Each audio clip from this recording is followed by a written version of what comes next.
Post office GDS এর নতুন vacancy 20 জানুয়ারি থেকে আবেদন চলবে, একেবারে 4 ফেব্রুয়ারি পর্যন্ত আবেদন করতে পারবে। এর জন্য অফিসিয়াল নোটিশ জারি হয়েছে, তোমরা অবশ্যই সেটা জানো। এখানে তোমাদের ক্রাইটেরিয়ার ক্ষেত্রে কি প্রয়োজন, 18 থেকে 40 বছর এবং মাধ্যমিক পাস যোগ্যতা। তো আজকের ভিডিওর মেন বিষয়বস্তু হচ্ছে যে তোমাদের ওয়েস্ট বেঙ্গল সার্কেলে একদম ডিভিশন ওয়াইজ তোমাদের কি কি ভ্যাকেন্সি থাকছে এবং কোন ডিভিশনে অ্যাপ্লাই করলে 100% তোমাদের সিলেকশন হতে পারে, সেই ব্যাপারটাই তোমাদের কাছে ক্লিয়ার করব। শুধুমাত্র যারা ওয়েস্ট বেঙ্গল সার্কেলে অ্যাপ্লাই করবে তাদের জন্যই বলবো না, যারা তোমরা আসাম থেকে অ্যাপ্লাই করতে চাইছো, যারা ত্রিপুরা থেকে অ্যাপ্লাই করতে চাইছো, তাদের প্রত্যেকের জন্য খুবই ইনফরমেটিভ হতে চলেছে। লিস্টটা তোমরা যদি দেখো, ওয়েস্ট বেঙ্গল সার্কেলে তোমাদের 2982টি, এবং নর্থ ইস্ট যেখানে তোমাদের ত্রিপুরা রয়েছে, মিজোরাম রয়েছে, মেঘালয় রয়েছে, তো এইখানে তোমাদের 1014টি। আসামে এবারে শূন্যপদটা কিন্তু কম থাকছে, মানে 639টি মতো শূন্যপদ থাকছে। তো সেক্ষেত্রে তোমাদের ডিসিশন নিতে হবে তোমরা কোন সার্কেলে অ্যাপ্লাই করবে। আজকের ভিডিওর মাধ্যমে সেই ব্যাপারটা ক্লিয়ার করছি। প্রথমে দেখো, তোমাদের এরকম তোমাদের ভ্যাকেন্সি থাকবে। কলকাতা জিপিওতে এবারে কিন্তু কোনো শূন্যপদ থাকছে না। ইস্ট কলকাতাতে তোমাদের শূন্যপদ দিয়ে দিয়েছে এরকম, ঠিক আছে। এখানে দেখো বিপিএম আছে, এবিপিএম আছে, ডাক সেবক আছে, এরকম তোমাদের থাকবে। এবং কত অ্যাপ্রুভাল হয়েছে সেটাও কিন্তু এখানে দিয়েছে। দেখো এখানে অ্যাপ্রুভাল, ভ্যাকেন্সিজ অ্যাপ্রুভাল, যেটা অ্যাপ্রুভড হয়েছে সেই ভ্যাকেন্সিটাই কিন্তু তোমাদের রিলিজ হবে। যেখানে তোমাদের বললাম 2982টি এবারে ওয়েস্ট বেঙ্গলের শূন্যপদ থাকছে। দেখো তোমাদের ব্যারাকপুরে যদি তুমি দেখো, এখানে বিপিএম এর জন্য 6টি মতো শূন্যপদ আছে, এবিপিএম এর জন্য 15টি, ডাক সেবকের জন্য 22টি, এরকম তোমাদের শূন্যপদ থাকবে। বীরভূমের ক্ষেত্রে, বারাসাতের ক্ষেত্রে এরকম। তোমরা 2025-এ কোন ডিভিশনে অ্যাপ্লাই করেছিলে, অবশ্যই তোমার ডিভিশনের নামটা প্রত্যেকে তোমরা কমেন্টে জানাবে। 10তে কত পার্সেন্টেজ নাম্বার আছে সেটাও কিন্তু প্রত্যেকে কমেন্টে জানাবে। এটা কিন্তু খুব ইম্পর্টেন্ট একটা ব্যাপার।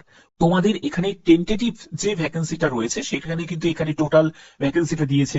এবারে বীরভূমের জন্য মোটামুটি ঠিকঠাকই একটা ভ্যাকেন্সি রয়েছে, বারাসাতের জন্য মোটামুটি ঠিকই আছে, 2025-এও এরকমই ছিল। তারপরে দেখো নদিয়া নর্থ, নদিয়া সাউথ, মুর্শিদাবাদের দিকে, তারপরে বারুইপুরের দিকে, সেন্ট্রাল কলকাতার তে এবারে কিন্তু শূন্যপদ থাকছে না। তারপরে দেখো আসানসোলে, বাঁকুড়া, বর্ধমান, কোনটাই, হাওড়া, মেদিনীপুর আছে। এরপরে নর্থ হুগলি, সাউথ হুগলি, পুরুলিয়া, তমলুক, কোচবিহার, দার্জিলিং, তারপরে হচ্ছে দক্ষিণ দিনাজপুর, জলপাইগুড়ি, মালদা, তারপরে আরএমএস এসজি তে কিন্তু শুধুমাত্র তোমাদের ডাক সেবকের জন্য শূন্যপদ এবারে থাকছে। এরপরে উত্তর দিনাজপুর, আন্দামান নিকোবর, তারপরে দেখো সিকিম আছে, কলকাতা আরএমএস আছে, এইসব বিভিন্ন জায়গা আছে। তারপরে দেখো তোমাদের আরএমএস তারপরে কলকাতা এপি, তারপরে হচ্ছে আরএমএস আরএমএস এইসব তোমাদের দিয়েছে। এবং এখানে তোমাদের বিপিএম এর জন্য যে শূন্যপদটা এখানে দেওয়া আছে, তারপরে হচ্ছে এবিপিএম এর জন্য শূন্যপদ দেওয়া আছে, এবং তোমাকে ডাক সেবকের জন্য এখানে শূন্যপদ দেওয়া আছে। তোমাদের ভ্যাকেন্সি রয়েছে 3793টি। এর মধ্যে তোমাদের মানে যেটা অ্যাপ্রুভড হয়েছে সেই 2982টি। ওকে, তো এই হচ্ছে তোমাদের অ্যাপ্রুভড ভ্যাকেন্সি। কোন ডিভিশনে অ্যাপ্লাই করাটা বেটার, দেখো আমি তোমাদের ডিভিশনের ব্যাপারটা আমি তোমাদের বলে দিই। কোন ডিভিশনে অ্যাপ্লাই করাটা, প্রথমত তোমরা বলে দিও যে তোমরা কোন ডিভিশনে 2025-এ অ্যাপ্লাই করেছো, সেটা অবশ্যই তোমরা প্রত্যেকে কমেন্টে আমাকে জানাবে। দেখো সাজানোটার উপর কিন্তু অনেকটা ডিপেন্ড করে তোমাদের সিলেকশনটা। সেটা হলো প্রেফারেন্স, পোস্ট প্রেফারেন্স। পোস্ট প্রেফারেন্সটা কিন্তু অনেকটাই কিন্তু ইম্পর্টেন্ট ব্যাপার আছে, কারণ তোমরা জানো যত ভালো তুমি পোস্ট প্রেফারেন্স তুমি দেবে সেই অনুযায়ী ব্যাপারটা কিন্তু হয়।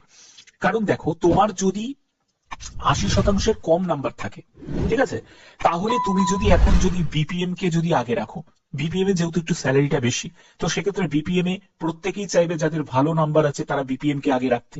তো তুমি যদি রাখো তাহলে তোমার কখনোই কিন্তু এখানে সিলেকশন হবে না। তোমাকে যেটা করতে হবে, নয় তোমাকে ডাক সেবককে আগে রাখতে হবে, আর না হলে তোমাকে এবিপিএম কে আগে রাখতে হবে। ঠিক আছে, যদি তুমি ডিভিশন চেঞ্জ করতে না চাও। আর যদি তুমি ডিভিশন চেঞ্জ করতে চাও তাহলে তোমাদের কি করতে হবে, তোমাদের দেখো জলপাইগুড়ি আছে, তারপরে হচ্ছে যেগুলো নর্থ বেঙ্গল সাইটে তোমাদের আছে সেইখানে তোমাদের কোচবিহার আছে। এই সব সাইট গুলোতে তোমরা একটু অ্যাপ্লাই করার চেষ্টা করো। ঠিক আছে, এই সব সাইট গুলোতে অ্যাপ্লাই করলে তোমাদের সিলেকশন হওয়ার কিন্তু সম্ভাবনা, দেখো আমি বলছি না একদম 100%, কিন্তু এটাও ঠিকই যে মানে তোমাদের যা কাট অফ চায় অন্যান্য ডিভিশনের তুলনায় কাট অফ কিন্তু এইসব নর্থ বেঙ্গল সাইটে কিন্তু কম থাকে, কিছুটা হলেও কিন্তু কম থাকে। এবার যদি তোমার মনে হয় বাইরের সার্কেলও অ্যাপ্লাই করতে পারি, আমার কোনো অসুবিধা নেই। যদি তোমার এরকম যদি মনে হয় যে তোমাকে চাকরি পেতে হবে বাইরের সার্কেলেও তোমার কোনো অসুবিধা নেই, তাহলে তুমি আসামে তুমি অ্যাপ্লাই করতে পারো। আসামের একটা ডিভিশন আছে, সেটা হলো কাচার। তো এই কাচার ডিভিশনে তুমি অ্যাপ্লাই করতে পারো, ঠিক আছে।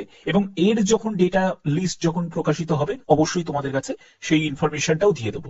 কিন্তু আপাতত যে ওয়েস্ট বেঙ্গলের যে ডেটা লিস্ট যেটা জারি হয়েছে, সেটাই তোমাদের এখানে দেখালাম, যে কেমন তোমাদের এখানে ভ্যাকেন্সি, পুরো সম্পূর্ণ ডিভিশন ওয়াইজ কেমন ভ্যাকেন্সি আছে, সেটা তোমাদের দেখালাম।